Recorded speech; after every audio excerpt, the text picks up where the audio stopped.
Hello. Sobrang exciting ang project. So, paano mo kayo nag-prepare for your role as a vigilante and the janitor? Kasi sa mga preparations ko, bukod dun sa pakikipag-usap palagi kay Direct Mike, nagkukwentuhan kami ng mga ideas.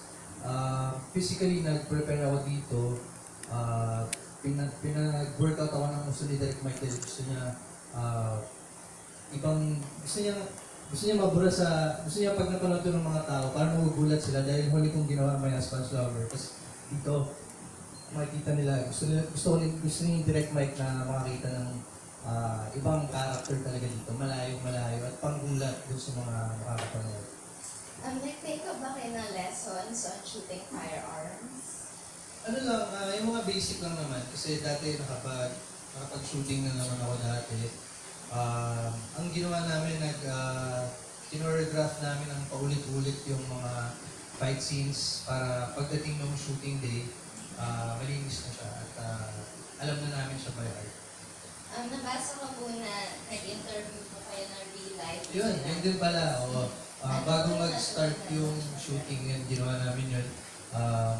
In-interview namin yung dalawa sa mga totoong pirador na kilala nung kaibigan ni Direct Mike. Tapos, yun, nakakuha kami ng maraming inputs doon, maraming ideas para may dagdag namin doon sa character na ginagawa ko. And malaman talaga namin kung ano ba talaga yung klaseng buhay meron sila. So, yun, marami kaming natutunan doon sa experience ko. Si Derek Ramsey po ba yung kalaban niya sa action scene? Isa siya sa mga kalaban doon, siya yung pinakahuli. Pero bukod kay Derek na talagang sobrang proud din ako ng mga trabaho. Kasama rin doon sa mga nakalaban doon sila Raymond Pagaching, Alex Medina, sino ba? Si Gerald Napoles. Yeah. Pakidescribe po yung action scenes na ginawa ng Varsity. Kasi bawat isa sa kanila, kakaiba yung pagpatay ko sa kanila, iba-ibang methods. So, dun kay Derek tsaka kay Raymond Bagaching, medyo physical talagang bunuan. Kay Derek, parang puro grappling. Tapos kay Raymond naman talagang medyo gruesome talaga, parang madumi yung away namin, sobrang dumi, madugo. Kay Alex naman, tsaka kay Gerald, iba din, barilan naman, kaya exciting talaga. Nakakatuwa dahil tagal ko na rin gustong gumawa ng action film talaga, and natapat ako sa magandang project na tagal ko nang hinihintay. Last question, will you have kissing scenes or love scenes with si MJ Reyes? Kissing scene lang. Konti lang. Thank you. Salamat. Maraming salamat, Jen. Si Mr. Edsel Lorete from the Cyber Press Society of the Philippines. I just like to ask, gusto ko malaman kung anong natutunan mo sa mga tunay na tirador. Can you give examples? Nung umpisa po, medyo nakakabahan kami pareho ni Direct Mike dahil siyempre, yung sila delikado, ganyan, kasi kumapatay ng tao itong mga to, sanay sila ng trabaho. Pero nung naharap na namin sila, actually nung una ko sila makita, hindi ko alam na sila na pala yun. Kasi para lang sila normal na tao na hindi makakalain na ganun yung trabaho na ginagawa nila. Maayos sila kausap, edukado sila.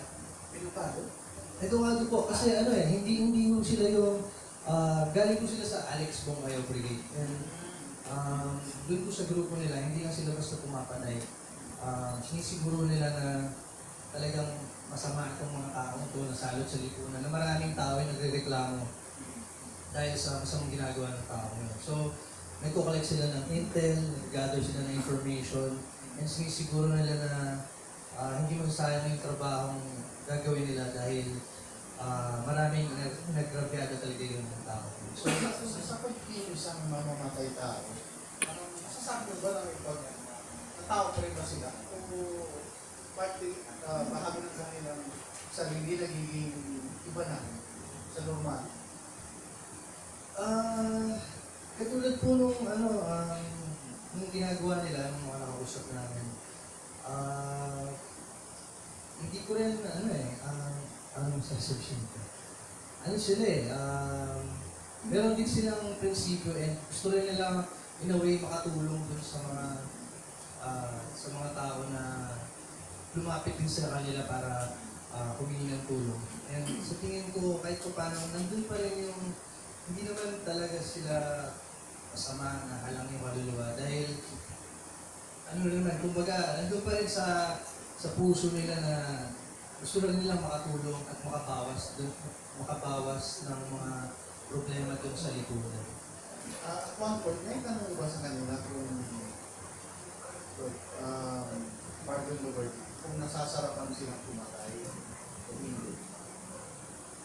Doon po sa interview na ginawa namin, hindi ko po natanong yung kung nasasarapan sila. Tinanong ko lang po kung ano yung pakiramdam nila sa ginagawa nila. Ang sinabi lang po nila, dahil nga dun sa mga taong lumapit sila at narinig nila yung mga Kawawa ka naman doon. Sama ka na natin. ayun, ano nga po pala yung tanong na? Wala po. Ayun, bali iba-iba po. Siguro nung meron pong mga pagkakataon na talagang nag-guilty rin sila dahil meron mga instances na halos muntik na silang sumablay at meron mga ibang mga casualties na nadamay. Pero hindi naman po sa lahat ng bagay, hindi naman po sa lahat ng trabaho nila talagang gusto nilang gawin. Nangyari nang nagawa lang nila talaga yun dahil kailangan nilang gawin at meron talagang lumapit sa kanila at humingi ng tulong. Thank you. Salamat po. Salamat, Sir Edsel. We would like to acknowledge the presence of Direct Mike Tobiera. Direct Mike, welcome po. Meron po ba tayo gusto sabihin sa ating mga kaibigan? I'd just like to thank everyone for coming.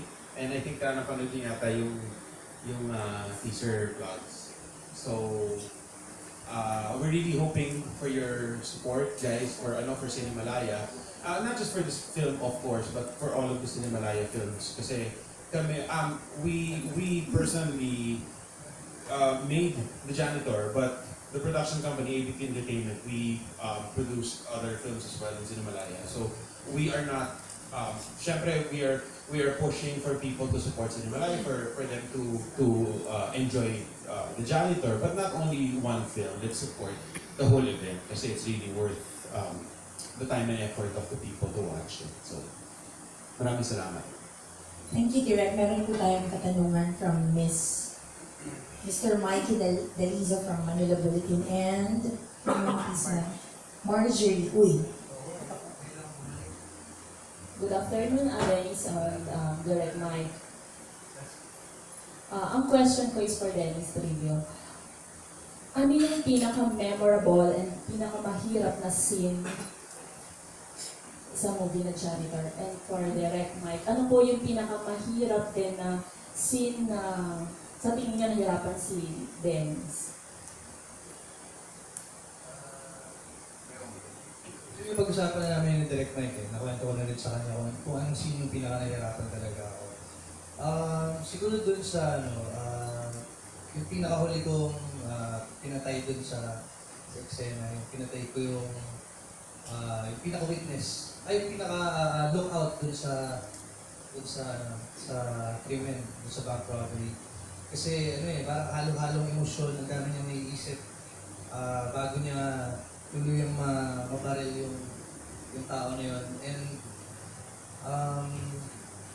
parang nahihirapan lang ako gawin kasi parang dun sa isang eksena, napakarami mong iniisip na mga bagay. Kaya hindi mo alam kung ano yung uunahin mo, kung ano yung una mong papakita. Kumbaga, dun siguro yun yung pinaka-eksena mo yun. Sa akin naman, from production side, sinabi sa akin ni Dennis yung eksena yun. That's one of the final scenes in the movie. Sinabi nga niya na medyo nahirapan talaga siya kasi it's very emotional. yung sa akin naman, ang sinabi ko sa kanya, I thought, para sa akin, yung showdown nila ni Derek, yung feeling ko yung mahirap for us to shoot, tsaka for them. Kasi isa sa mga objective namin doon sa pelikula, kasi it's always been a frustration of mine to do action films, to do action scenes, gano'n. Pero with the state of the industry, the film industry in the Philippines, it's just too expensive to actually do action films. So, medyo dinaya namin, nagpasok kami ng mga action sa The Janitor, na talagang frustration naman namin dalawa. Sinabi ko talaga sa kanya, from the moment I pitched to him the movie, sabi ko gusto magpasok ng mga action. And I'm lucky because Dennis is actually a mixed martial arts practitioner. He's really physical, he can really fight. Sabi ko, gusto kong makita pare, pag may nakatapat ka na marunong yung lumaban. So, nung fight nila ni Derek, the challenge for us is to create an action scene that is also emotional. So, hindi lang siya bakbakan, hindi lang siya suntukan. When you guys finally see yung showdown nila, yung who's right, who's wrong, are things as simple as black and white, naging masalimuot, naging malalim yung fight scene. You could do it just as a fight scene, and you could almost do it just as a dialogue scene. Pero yung challenge is to merge the two. So yun medyo mahirap doon. Kasi kahit nagsusuntukan sila, merong mga emotions at may mga shift na nangyayari. Kaya doon, yun, na-impress talaga ako na nagawa nila yun. Dennis, you mentioned kanina na nakipag-usap kayo sa mga theater or assassin. So how was the experience speaking to them? Yun nga, medyo surreal yung pakiramdam dahil syempre kaharap mo marami nang napatay ng mga tao. Pero kung iisipin mo, yun talaga yung yun talaga yung trabaho nila, kung sila nasanay. And dito sa buhay na to, iba-iba talaga yung mga taong nakakasalamuha mo. And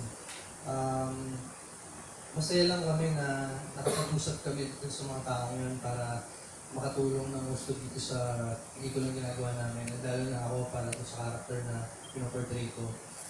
And swerte lang at naka-tsempo kami ng mga taong gano'n dahil ako, hindi ko akalain na mangyayari at makakapag-usap ako sa taong napakarami ng matatayin. Para sa akin, saan nyo sila nakilala? kakilala? Paano ba to? Kasi baka natin sila sa likod nyo eh. Hindi, siya, parang nangyari, parang friend of a friend of a friend. Parang gano'n. Kasi nung na-conceptualize ko pa lang yung pelikula, alam ko na yung mga kwento ng kaibigan ko. Tapos nakwento niya. Tapos sabi ko, kung matuloy itong pelikula, nakapasok kami ng Sinimalaya, kausapin ko yung mga kaibigan mo. Tapos sabi niya, sige, kausapin natin. Tapos, pagkakamali ko lang, nakwento ko kay Dennis Trillo. Sabi ko, hoy Dennis Trillo, hindi ka sasama. Ako lang mag-isa, pupunta doon sa ayaw, pumayag. Hindi, kasama ko. Sabi ko, paano to? Kaya, sinigurado naman namin, it was very safe. Of course, they knew who Dennis was, they knew who I was, pero no other contact information was exchanged. Even the real names was, we don't know their real names. Pero alam namin yung history nila, kumbaga, they did not surface just because of this movie. Alam ko na yung mga kwento nila, noon pa, years ago. Yung pinila ko sila sa loob ng kulungan, yung nakausap ko. Hindi sila nakakulong. Sila nakakulong. We met para na ang pelikula, bago pa mag-umpisa yung shooting, we literally met in an empty room, in a dark place. Nauna ako dun sa lugar, at ayoko pumasok hanggang dumating si Dennis. Sabi ko, pare, kung sumama ka nilo naman, sabay tayong papasok. Kasi medyo syempre ninervous kami kasi hindi kami kilala. And yung usapan kasi isa yung kakausapin namin. Pag akit namin, dalawa yung nandun. Sabi ko, hindi ko kilala to. Pero nung nag-usap na kami, they're very normal guys. Makikita mo sila, makausap mo sila. Yun nga ang shocking sa amin ni Dennis. yung mga gumagawa ng ganyang trabaho, yung gumagawa ng ganyan sa tunay na buhay, hindi sila mukhang action star. They are not, they don't look particularly physically threatening or anything like that. Kaya nga sabi nga nila, actually, that's their greatest weapon. Hindi barrel, hindi martial arts, their greatest weapon is that they can disappear. Yun yung mga learnings na nakuha namin sa kanila. Some of the things that they had to do, they did it in the middle of an intersection, in broad daylight. Ang pinaka-talent, I think, that they learned through the years is how to disappear. It's not, they don't all look like, tall and muscular in there. And that's why I think it was important for Dennis and I to meet them. Kasi nakita ko si Dennis, pinapanood niya the whole time. The meeting was about mga 3 hours. Pinapanood lang ni Dennis the whole time. Yung tindig ng tao, yung pananalita, there was a certain timing to their dialogue, kung paano siya umupo, pag medyo pagod na, pag meron kang naitanong na medyo sensitive, biglang umiiba yung So, yun yung mga natutunan namin na importante talaga. And if you guys watch closely in the movie, pinasok ni Dennis yun sa performance niya. Clarify ko lang, dalawa lang kayo nung malaki. Yeah, oo. Wow. Yeah, that was the deal. Walang no cameras, no one else. Kami dalawa lang. Dennis, nabanggit mo kanina na gusto mong lumayo sa role mo kanina sa May Husband's Lover. So, baka pa yung elaborate ko. Ako kasi, ako yung artista na gusto ko iba-iba yung nakikita sa akin palagi, every project. Ayoko yung nanggaling ako sa ganito, tapos gagawa ako ng isang project na similar din sa previous ko na ginawa. So, ginagawa ko, nag-effort ako sa sarili ko na kahit paano mabago ko ng kahit paano yung itsura ko, yung pananalita, yung kilos, mga nuances, para naman ginagawa ko yung conscious effort para yung mga tao hindi naman magsasawa na nakikita na nga ako palagi sa TV tapos paulit-ulit na yung ginagawa ko. And I think necessity yun para sa mga artista para mapilitan silang magtrabaho ng extra kasi kung pagiging artista parang parang madali na nga lang tapos pabanjing-banjing ka pa sa trabaho mo. So, yun lang, kaya ako ginagawa ko. For my last question, bakit pangatlong Sinimalaya mo na ata to? Tama ba? Pangatlo po. So, bakit ka ulit sumasali sa Sinimalaya? Well, dahil syempre sa mga indie na pelikula dyan ka makakita ng mga projects na talagang matatapang na tema. And nung nakwento sa akin ni Direk na gusto niya nang gawin to, hindi na ako nagdalawang isip dahil matagal ko na rin, kung sinabi ko nga matagal ko nang gumawa ng action na pelikula. And napakaganda ng kwento talaga. Kaya pagkatapos na mag-usap ni Direk nung kinuwento niya sa akin yung plot, yung kwento ng storya, wala na akong sinabi kundi oo talaga. Sobrang excited. Thank you. We have another question from Mr. Ed Uy.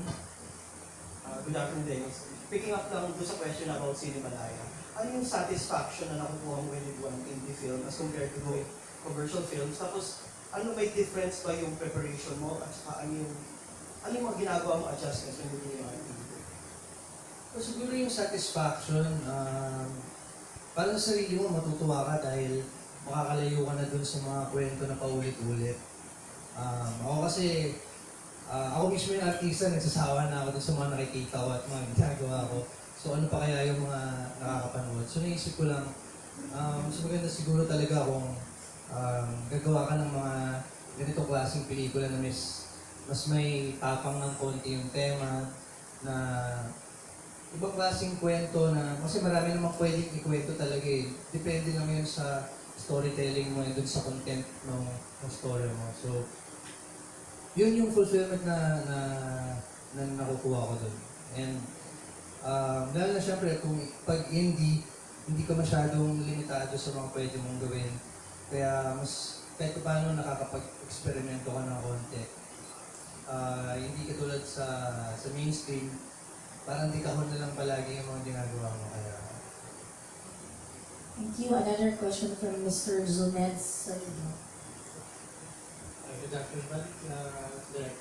Yung title ng film is Janitor. Luward ako, bakit siya English? May tama pa kayo yung market abroad ko. Tapos, yung action film siya eh. So ano pa siya, homage dun sa mga action film sa Tagalog nung huli? And third question ko naman, siguro, ano yung, if ever may film na heavily influenced this film, ano yun? Para kay Dennis naman, nung kausap niya yung, mga Sparrows to, no? Or ADB. O ADB o Sparrows, no? Ano yung pupasok sa isip mo nung in-observe mo sila? Ganun din ba yung ginawa mo for your role dun sa My Husband's Lover din na you have to interview? And, but basically, ano yung pumasok sa isip mo habang in-observe mo sila? Ano yung feeling mo nun? In terms of the title, nauna talaga yung title na ginagawa pa lang yung script. Because we really like the title. May mga nag-suggest nga na palitan nyo kasi dapat pag indie, sana Tagalog. Sabi ko, bakit? Hindi ko alam yung rule na yun na kailangan may mga ganun. Sabi ko nga, the whole point of indie filmmaking is you have the freedom. Sabi ko, ang importante sa amin with the film is that we are free with the subject matter, at yung methodology, kung paano yung execution. The Janitor kasi, yung pinaka naging bagay para dun sa kwento at para dun sa character niya. Because taga-linis siya talaga in more ways than one. And it begs the question, what is it that needs to be cleaned? What needs cleaning? Is it outside of himself, within himself? Ano yung mga dumi ng lipunan na kailangan na linisin? So, maraming masalimuot. Sabi ko, it really is the perfect parang title for it. Kasi marami rin nang nag-suggest ng iba-ibang title. Tapos, with the homage, not so much the local films. I think it's an homage to the characters that people play. Kasi, syempre we're big fans of, FPJ, Robin Padillas films. But I think we made The Janitor to try to see what an action film for the new generation would look like. And of course, we work in the shadows of these great action stars in the Philippines na syempre mahal ng mga fans yan, mahal ng mga manonood. But we wanted to create something medyo new. Of course, respecting what they have done before. Pero sabi ko, subukan natin kasi ang tagal na rin na walang action eh. So, subukan natin paglaruan. Tapos in terms of films that influence the movie, magkabaliktad eh. The main reason the movie even exists in terms of concept was because I was my first job after graduating was under Mike De Leon, and who is one of my idols in filmmaking. Tapos si Mike De Leon, kinuwento niya sa amin before the real reason why he made Kisap Mata. Kisap Mata, which is I believe one of the greatest films in Filipino history. Kisap Mata was born from an article in the newspaper of a crime that was never solved. It's true to life. He woke up one morning, got the newspaper, and then he was reading it. There was a family that was massacred in the house. There was no sign of a break-in, no signs of violence. It's just that all of them most of them were shot in the head. And for Direct Mike, it really bothered him na merong ganong mystery that will probably never be solved.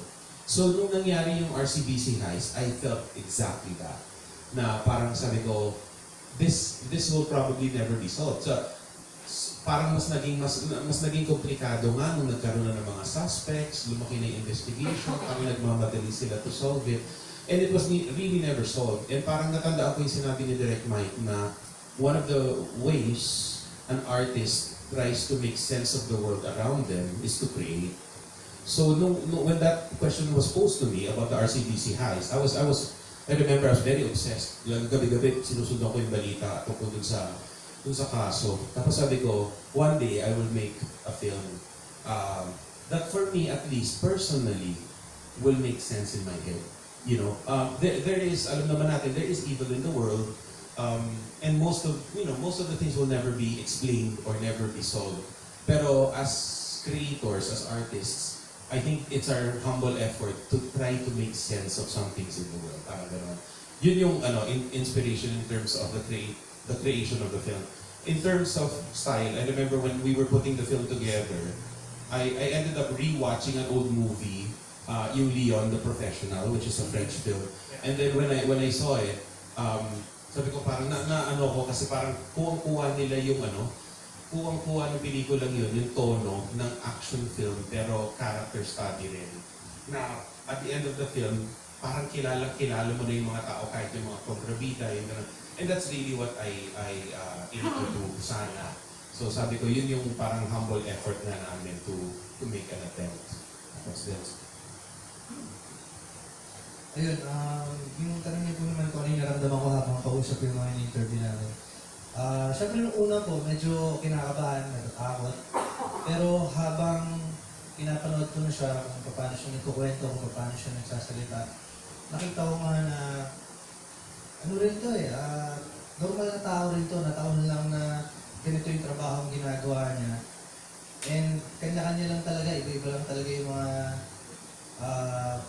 pang tao makakasalamuha mo na taon lang na ito talaga yung pangkabuhayan nila.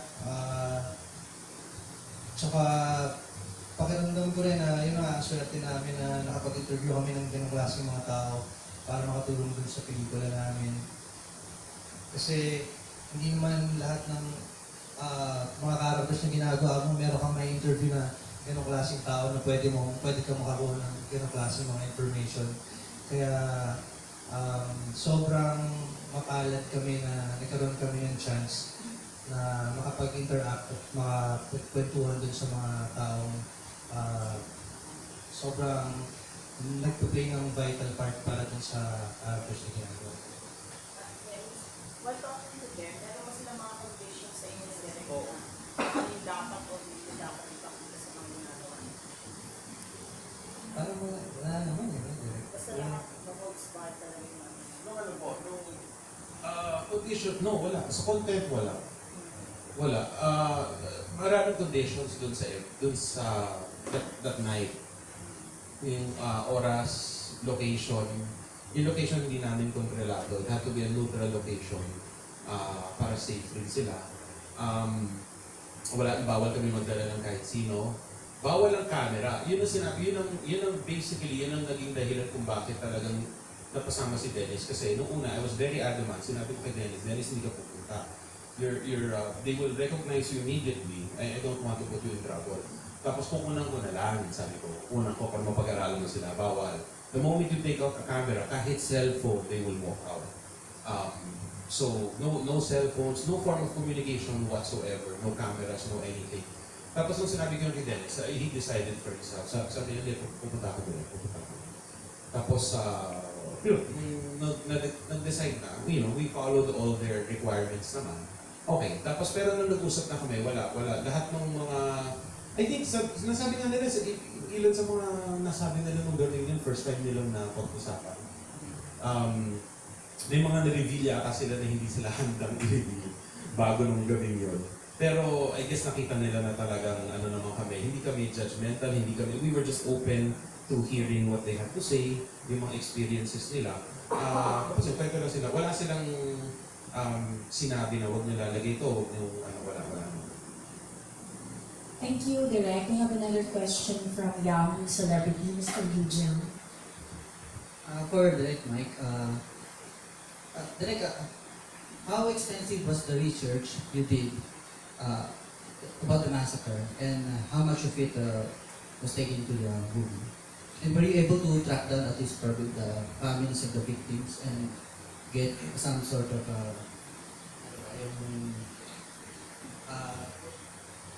the reaction, or